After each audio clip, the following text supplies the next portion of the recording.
Hello, everyone. Welcome back to the CCO Follow podcast. As you know, we're going through this month talking about reigniting the holidays. And because it's December, we're kind of focused a little bit more on Christmas. But we're talking about Easter and really any of the holidays that we celebrate that are about God and about our walk with Christ. And so today, we're very lucky to have the absolutely wonderful Lisa Brooks. Woo-hoo. She has been on the podcast a few times before. It's always much more than Tony. Much, yeah. I think he's been on once or twice, maybe? We should count it up. It might be even at this point. Yeah, it might be even, but I don't know. I don't know. The next one to have on, you'll know, is our favorite. You're my favorite, though, so you don't have to tell Tony that. But that's just because I talk football with you. Yeah. So, Travis, last week we introduced this topic. And Lisa, I'm curious for you, what's your experience celebrating the holidays? And I don't know if you've ever been faced with kind of too busy to celebrate or whatnot, but tell us your experience. You know, how do you celebrate Christmas and Easter and stuff like that? So I was not raised in a Christian home, so we did celebrate Christmas and Easter, but Easter was about the Easter bunny. It wasn't about anything religious. And Christmas, when we showed up on Christmas morning, we all had these blow-up reindeer that we each had our own one. Yeah, so I mean... That's really cool, actually. It was kind of cool. So I became a Christian in high school and then got married 5 years later. And Tony and I started our own traditions and had to kind of navigate, what does this look like? He wasn't raised in a Christian home either. So for us, it was just all pretty brand new. Oh, wow, yeah. How do we do this?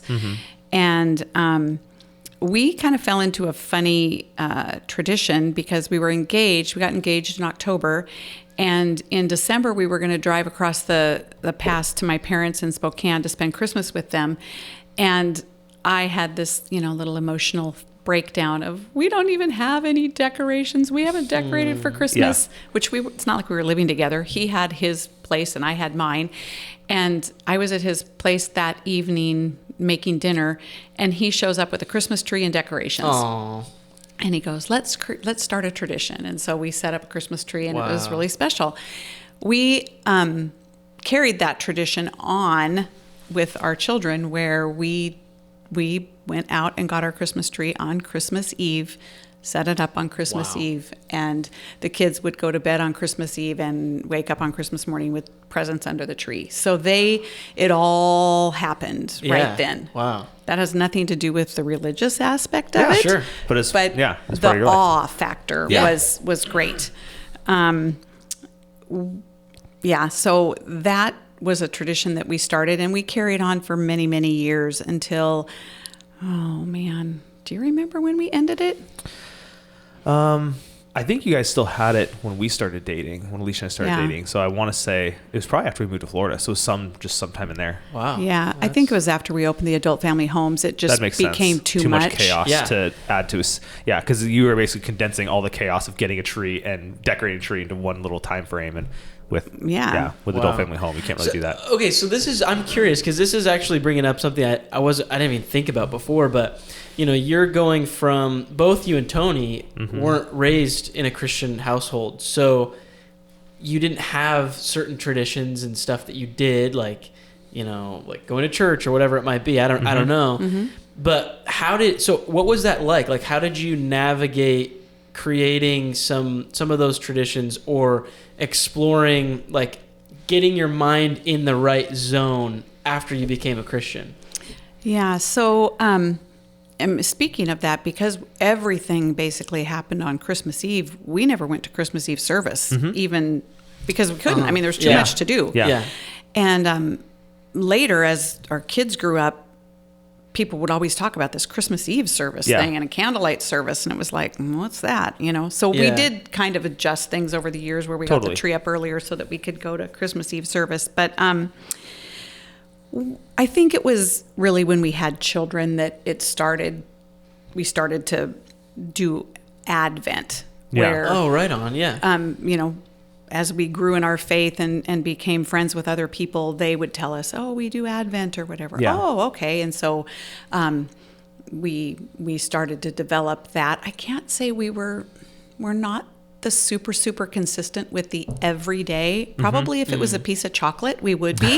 Yeah. No, I remember when you guys even gave us a chocolate one last year, and I think you guys were totally consistent, and so were we. We were like eating 5 at a day. Oh my gosh. We'd be like catching up. So it's hard to be consistent with stuff like that. Yeah. So, but Travis was just reminding me, one of the things when the kids were a little bit older, there were these books that came out, and our kids loved it to be read to. And I think that was probably the thing we were the most consistent with was these stories, these Christmas stories that, because the kids wouldn't go to bed without it. Like you weren't going to get sleep if they didn't get sleep. So you had to read the story to them. And those were fun traditions to do. So yeah. Totally. I'm curious for you, Travis, kind of, because you're related, your family. What was it like, maybe coming from like your background? I don't know, kind of your Christmas tradition or what you did coming into your wife's family and realizing, oh, you guys do things a little bit different. What was that transition like for you? Well, our traditions were not very spiritual in nature. It was a Christian household, but we watched, Muppets Christmas Carol, and I think I watched that. I still watch that. Sometimes would read like the Luke story, but it wasn't consistent. Sure. Decorating was consistent. So when I started dating Alicia, I would go to their house sometimes for just like an evening in December, and they'd do Advent, and that was where I was introduced to Advent, was like lighting some candles. And there were some adjustments and being like, oh, okay, there's this thing that I'm just completely unaware of. We also didn't go to Christmas Eve services, so there was no difference there. First one I went to was 4 years ago. So, whoa, that's really... Well, first one here. I guess I did go to a Christmas Eve service in Florida, but only one. So I mean... interesting. Yeah, I was introduced to stuff like Advent through the Brooks, and So that I'm surprised actually at that. I grew up totally in like the Christian bubble, and I remember like my dad was raised Catholic, so he held on to certain things he really liked, which was like midnight mass, and so I remember doing that every year as a kid. Which was always kind of weird because that sounds fun. You eat, you go have a snack afterwards. Like that's just perfect midnight. Yeah, I'm a night owl. This is great. It's very like it's super. What's the word? Liturgical. Yeah. Is that And it was kind of a weird thing just with like the whole, just everything. But I kind of grew up that way, and our traditions were very set. Like nothing changed year to year. It was just Christmas is the exact same way forever. And so as I grew up, I kind of realized like, oh, I don't have to do certain things and I can do other things that I like doing. But I'm curious for you guys, maybe less talk about like actual traditional type things, but just in the terms of like kind of what we're talking about this month of keeping our joy and our energy of Christ coming, and this idea of, whether it's Christmas, Christ being born, or whether it's Easter, death and resurrection. How do we, in this busy time, because I know you're busy and I know you and I are both busy, how do we keep that joy flowing? That's a great question. I think it's just like with anything, you have to renew your mind. You need to constantly be hitting the refresh button on the computer, on the mind. Of just unplug and plug back in. Yeah. What am I doing here? We celebrated Christmas yesterday for our staff, and I had asked a few people to pray for me because I'm like, I don't want this just to be rote. I don't want to just be like, I got to check this off. Mm-hmm. I wanted it to be special for them, and I wanted them to know how much we appreciate them. And yet I could tell that I was feeling like, okay, got the gifts, got this, got that, check. And I didn't want to go into that with a check, Yep. So I think it's just really renewing your mind and making sure that you're keeping the focus on people and not agendas and things. Yeah. Yeah. How do you do that? Like you mentioned like you asked for prayer, but how else do you do that? How else do you renew your mind? I pray a lot. Yeah, that's good. What about you, Travis? I do the more biblical renew your mind by the reading of your word, which I'm sure is what you're leading for. But, when you mentioned like the busyness and like check and this and that, it made me think too, last year, we almost did a Christmas party for the worship team. And when we asked a few members like, hey, do you guys want to do a Christmas party, all kind of stuff, it was unanimous like, no, please don't. And there's too many. There's just too many. Yeah. And especially for the worship team, I think other groups, like we still do one for young adults and stuff like that. Worship team is a unique group where a lot of them are involved other places as well. And so they already have other Christmas parties happening. And so they were like, you know what? Like this would be like my third one or whatever. Like it's just too much. And that was helpful to me to be like, okay, what are these people actually going to value? Instead of just like, well, for Christmas, you have to do these 5 things. It's like, well, which things are actually going to like matter? In a, more silly, non-spiritual example, Alicia and I hosted for my family Thanksgiving before doing Thanksgiving with a lot of the Brookside, the 33-ish people who were there. Oh, that's a lot. On Black Friday. And, Alicia was getting a little stressed because it was a lot less people, which means in order to have the full classic spread, everyone has to bring more things. Oh, and so she was getting a little stressed about that. And I was like, Alicia, we're only going to have like 7 people here outside of our kids. Like, let's just ask everyone what thing really matters to them. And at the end of the day, we only had like 5 different things, which include the turkey and the ham. So like really only like 3 sides. And, but everyone was happy because everyone got the thing they really cared about. And it was like, well, yeah, we didn't need to do the whole thing to make this special, to make this like, a good time. And, I think about that when I think about, how we ended up not doing a Christmas party for worship team last year. We won't be doing one this year for them. And instead, a lot of them were like, well, can we do something else a different time of the year? And so we held a barbecue this last summer. And just trying to see like what will actually be a blessing to people and what will actually point them to Christ, rather than just here's the 20 things you have to always do. And if you don't do it, you're a sinner. And so that's been on my mind a lot lately, is like which things actually matter. And not in the sense of like, oh, well, that's not spiritual, but in just the sense of like, oh, this, out of all the things, these are the key points that really make the difference for someone to experience Christmas. That's such a good example, because the way that I think about it is as I'm listening and learning this month, it's more of, for me, it's been like step 1, taking myself out of the equation, because if I can get very busy and then I just become like a machine. Like I tell my wife all the time, like, well, I have a busy week, I'm just going to become a robot. I really hope she just gets you some like oil for Christmas, like just like motor oil. Just like, here's your motor oil, Arthur. And it is that way sometimes, where you just become like a robot. And if I'm too focused on just getting those checks, checked off and all these different things, like I miss it.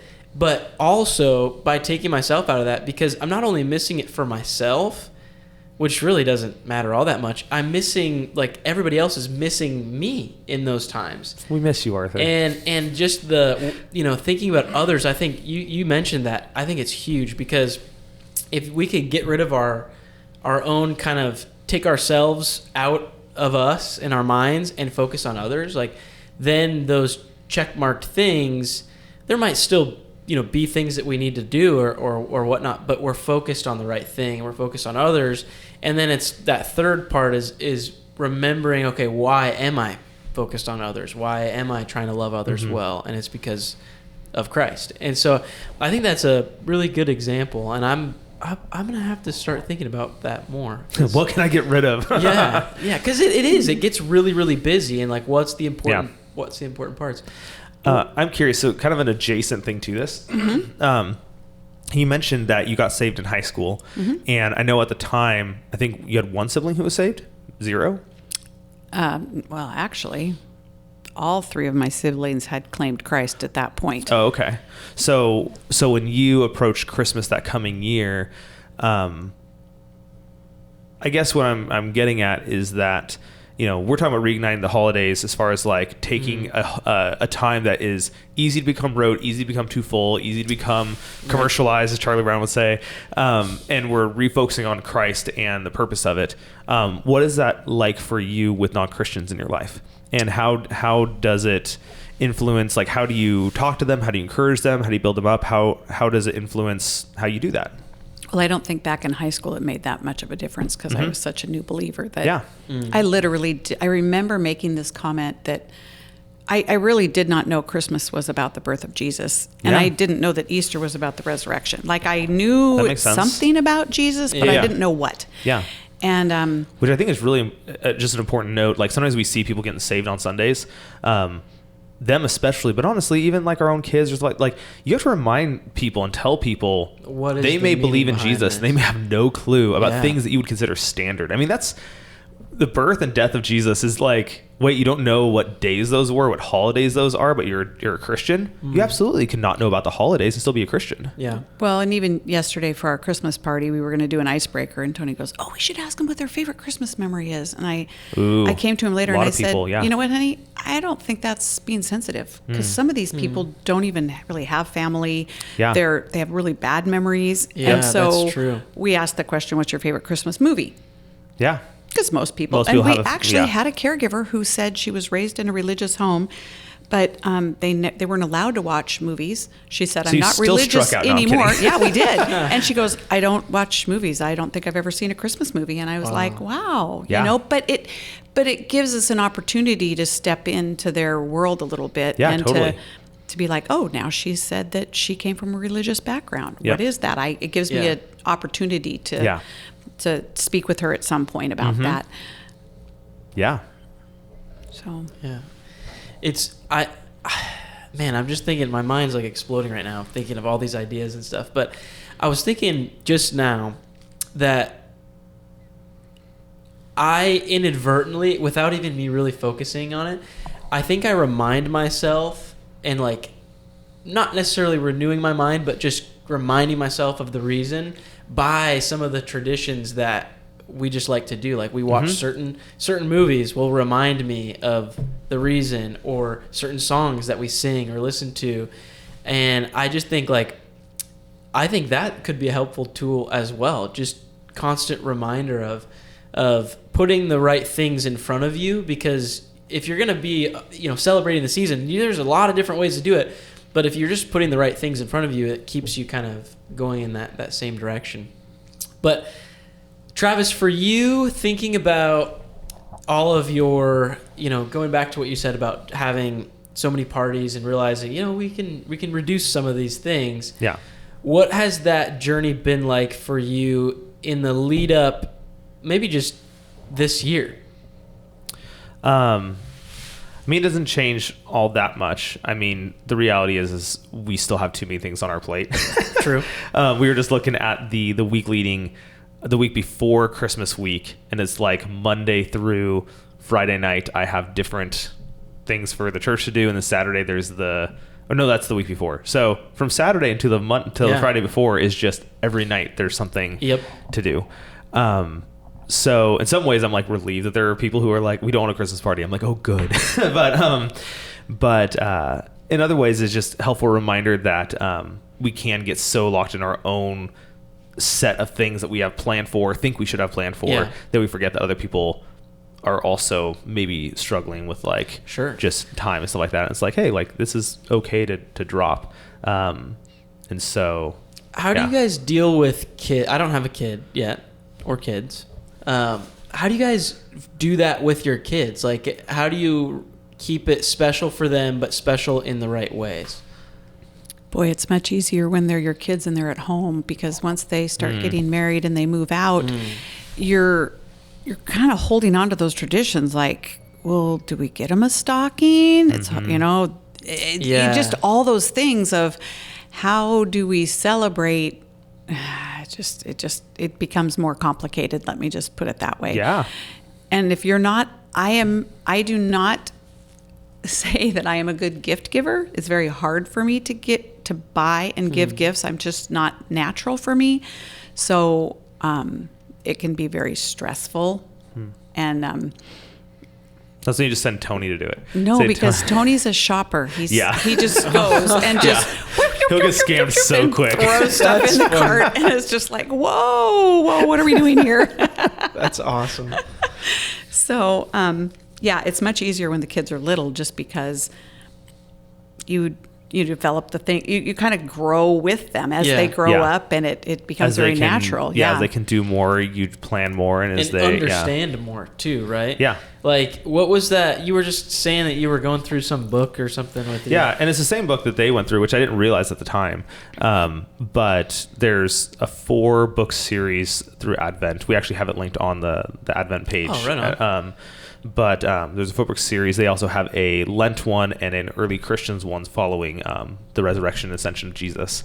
But in this 4 series, we've read 2 of them with the kids, and we're reading the 3rd one this year. And so next year will be the 4th one. And then we'll be able to rotate them. And by then, Annie will be 5. No, 4. So we read 1 more, and then she'll be 4 when we restart. So she'll be the age where she can really start actually understanding what we're reading about and actually like really there. And so we've told the boys, like, hey, we're gonna go back and do this again, and Annie will be 4, and you'll have to make sure you don't spoil any of the things, because they still haven't read the one we're reading right now. They have no idea what's gonna happen. And spoiler, Jesus is gonna be born. And but that they will walk through, talking to their sister about, the things that we're reading and what they mean and stuff like that. Because right now, Alicia and I lead the devotional part, but it's going to be like, hey, like, we're going to read, and then one of you will read the devotional part, and then, we're going to talk to, Annie about it and be included in this. And by the time we're done reading the 4 set again, Annie will be 8, and Esther will be 5, and so she'll get a little bit of that last one, but then we'll be restarting with Esther. Yeah. And so it is kind of nice when you have kids. There's a built-in level that you have to be at, and so it naturally, like this will be the first year that maybe we let the boys stay up late some nights and watch like Muppets Christmas Carol or watch something else. And Annie might get that in a few years. And so you kind of naturally get to add things as it's appropriate, which is nice. How have you seen in just like with James, like going from being a young child now to, he's still very young, but yeah, he's getting bigger though. He's understanding halfway more. to adulthood. Like what has that been like to see, your children kind of get things like oh, like Jesus is this, or oh, he loves us, or oh, he was born. Like, what's that like for you as a parent? I mean, it's a mixture of awesome and a little bit of worry because both James and Peter have asked Jesus to be their Lord and Savior, but there are plenty of times where you're like, do you actually understand this? And you're re-explaining things, and you're just like, I really hope you actually accept this. Like, and so there's a little bit of worry of just like, where are they going to go in their life? You know what I mean? What are they actually going to believe and hold on to? What are they going to, forsake? What are they going to keep? And there's been definitely conversations the last couple weeks that it's like, okay, I thought you understood this. Clearly, we're re-explaining this again, and they both understand a lot. There's plenty of connections they haven't truly made. Sure, yeah. And so it's a mixture of like, oh, it's so exciting, like you're making these connections, and then a mixture of like, okay, I really hope you're making this connection, because one day I want this to be your actual belief and connection. And then kind of tying it in now, like you have kids who are much older now. How, thinking about what Travis was saying, like, I'm sure as a parent, it is kind of that internal stress a little bit, but what was it like for you with your kids, of just seeing their, maybe more as they're going from kids to adulthood, seeing where that goes as far as Christmas or the holidays? Well, just in their, kind of less holiday talk now, more of like their faith, I guess, in that. Well, I felt like many of my children, just like James and Peter, did give their lives to the Lord at a younger age, but then more towards high school or later, it really became more solid. And you saw the evidence, whether they said, I've recommitted my life or whatever. You just saw the evidence that they know what they have committed to now, and they're moving forward with that. Alicia, from the time she was little, had that, and she just had an understanding. I don't know why, but she did. And she was the only one of the 6 that I would say there wasn't kind of more of a second happening or whatever. Mm-hmm. Yeah. That's interesting. Man, I hope I can have kids someday. That'd be cool. Yeah. So to kind of wrap up this episode, what are some things, maybe some key points that you might have or that you've learned, or you, Travis, as well, of just what's your encouragement to others who maybe are really busy, or maybe who are new Christians who just I don't know what kind of traditions or things I should be doing, or like, what's your encouragement for those people? Well, one of the things that I thought of is that if the traditions become more important than the actual what we're celebrating, then you need to take a step back. And I know that can be hard as a parent, because there's comfort for children in traditions because they know what to expect. They know what's coming next. But if in that process, that's more important than the actual whatever, take a step back and say, we're not going to do that this year. Which I will say, we had some struggles as the kids grew older, and we had 6 children, and our final son was 5 years behind his brother. So he was little, and my kids, as they got older, my other 5, and we were kind of wanting to peel a little bit away from some of the traditions, they didn't want to, because they wanted him to experience all that they did as a kid. And it was like, okay. And then it did kind of become natural that we could peel off some of the things. But that's just, as a parent, just knowing your children and having your little spidey senses up and being aware that, wow, we're missing the big picture here. That's good. Yeah. So. Yeah. I mean, that applies for kids, but also applies for anyone essentially you have influence in. Like the example of the worship team and not doing Christmas party, or the example of doing the party for your staff, but choosing some questions over others. Right. I think it's important for us to remember that our kids, obviously, we influence the most by just default, but we influence a lot of people. And it may even be, if you have a group of friends you always get together with, and it's like, it's a tradition to do these different things. And it's like, that's too much, or that's not focused enough on Jesus. Like, let's change our tradition. Let's make it this instead of that. You do have influence over a lot of different people, some groups more than others, but you have influence over, obviously, your own traditions and the things that influence maybe just you and me, like your household or your immediate family. But you also have plenty of friends that you meet together with over this season, or employees, or what have you. And, you have influence over how they're experiencing the holidays and how stuffed it is, or how focused it is, or different stuff like that. And, we can take those opportunities. We can be intentional. Man, it finally fit it in. Right on. So. It always fits, man. Always. Thank you so much, You're Lisa, welcome. for coming on. And thank you so much for watching and listening, joining with us today.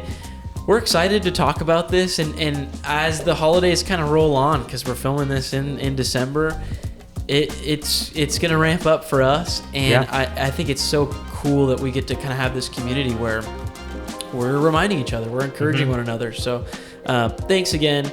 And as always, God bless.